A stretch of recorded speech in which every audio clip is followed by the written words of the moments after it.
Mhm. Tetapi sekali lagi ini kan soal yang absurd itu. Jadi seolah-olah ada kerugian perdata pada seluruh bangsa Indonesia karena ucapan saya. Maka sebagai tuntutannya saya nggak boleh bicara. Ya udah itu kalau kita bahas dari segi logika itu ngaco. Sidang perdana gugatan perdata terhadap akademisi Rocky Gerung terkait hinaan pada Presiden Joko Widodo di PN Jaksel pada Selasa 22 Agustus 2023 berlangsung memanas. Pasalnya, Rocky tak hadir dalam sidang tersebut.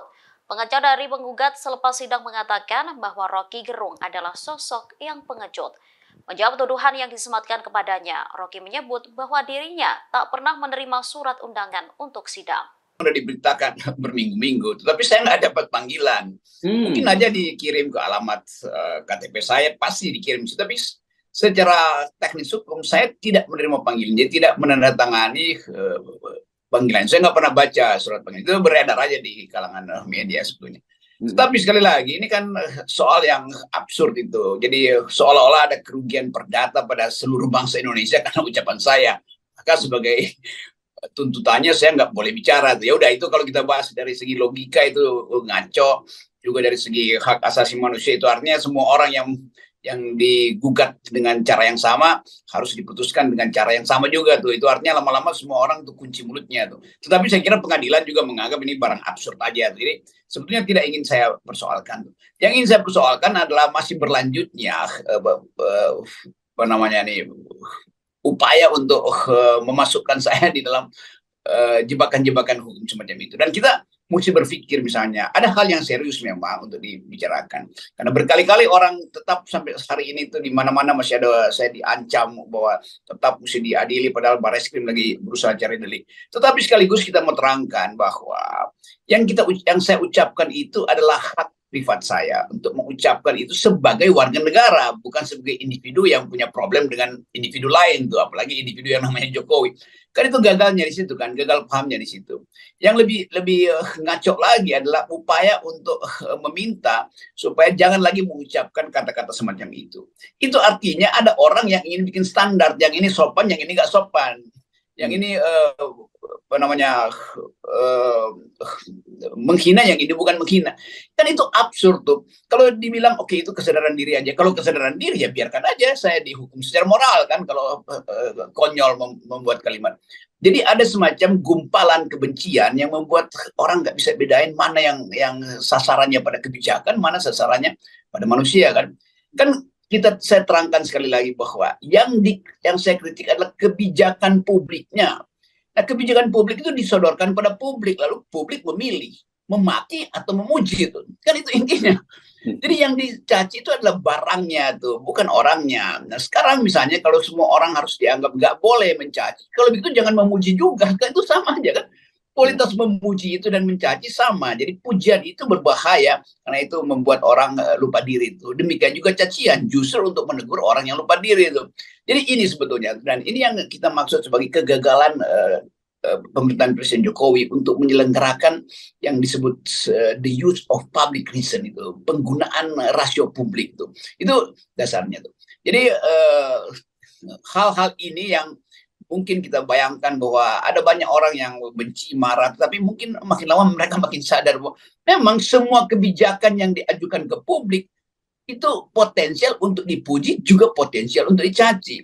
Itu Hmm. sama seperti artis-artis yang baper kalau kehidupan pribadinya dibongkar-bongkar. Loh, Anda itu mengajukan diri sebagai public figure. Jadi Anda nggak boleh marah kalau kehidupan pribadi Anda pun dibongkar di ruang publik. Anda bisa marah itu kalau pribadi Anda itu tidak tersangkut dengan reputasi Anda di ruang publik. Kan banyak kasus yang ini jaga dong privasi saya. Loh, Anda tuh public figure. Hmm. Anda mendapat keuntungan dari kedudukan Anda sebagai public figure itu. Tapi jangan Anda anggap bahwa di dalam ruang publik privasi Anda harus dijaga. Justru karena Anda membuka privasi Anda jadi public figure. Kan itu artinya kan. Jadi Ya. banyak hal sebetulnya yang mesti kita bahas pelan-pelan supaya bangsa ini mengerti, membedakan mana yang sebetulnya ucapan kritik dalam versi yang paling buruk yaitu hinaan dan ucapan pujian dalam versi yang paling buruk yaitu jilatan. Itu menjilat dan mengkritik Ya. sama aja kan. Jadi nggak usah baper lah itu. Jadi termasuk juga yang akan dilaporkan ke saya mungkin sedang disidangkan itu artinya ini orang-orang nggak ngerti bahwa hak untuk bicara itu dasar dari martabat manusia. Masa minta dihukum untuk nggak bicara kan?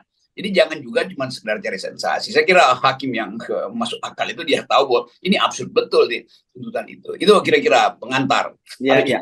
Oke, nah ini kan saya kira gini lah, daripada nanti Anda ditanya-tanya oleh wartawan, pasti ini akan tanya wartawan kenapa kalau toh kemudian Anda tidak hadir hari ini ya, saya ulangi lagi ya. Jadi Anda sampai sekarang ini secara formal belum pernah mendapat panggilan dari kejaksaan dari Pengadilan Negeri Jakarta Selatan ya. Artinya Anda belum terima secara formal begitu ya. Kalau toh tahu Anda itu hanya dari media saja, dan dari media kan nggak bisa jadi dasar untuk Anda datang ke pengadilan. Dan kedua, kalau toh itu datang ke pengadilan kan Anda tidak harus hadir, kan bisa diwakili oleh pengacara, karena ini sekali lagi ini perdata ya Bung Rocky ya, ini hukum privat bukan hukum publik gitu. Dan memang agak aneh kemudian belum ada urusan yang pidananya kemudian tiba-tiba muncul perdata, karena setahu saya kalau nggak salah bukan hanya di Pengadilan Negeri Jakarta Selatan, ada di Cibinong atau di mana begitu kalau nggak salah, ada juga yang menggugat Anda itu Bung Rocky.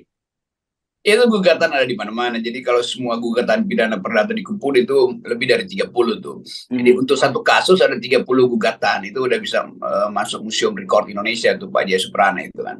Tapi bukan itu poin saya. Poin saya adalah kegembiraan kita adalah kalau bangsa ini bisa hidup dalam percakapan rasional tuh. Jadi dasarnya itu. Nah, apalagi kalau diminta ya nanti ada wartawan nanya kalau Pak Rocky nggak datang berarti ada pengacaranya tuh. Kan saya bilang saya nggak ada panggilan. Bagaimana saya utus pengacara yang nggak bawa surat panggilan kan juga kan jadi ajaib juga nih wartawan-wartawan. Tapi saya tahu mereka ingin tahu apa sebetulnya kausus celebre ini atau kasus yang lagi diselebritikan ini. Jadi melalui FNN saya jelaskan aja bahwa saya bukan mengelak atau menghindar, tapi saya memang tidak menerima surat panggilan.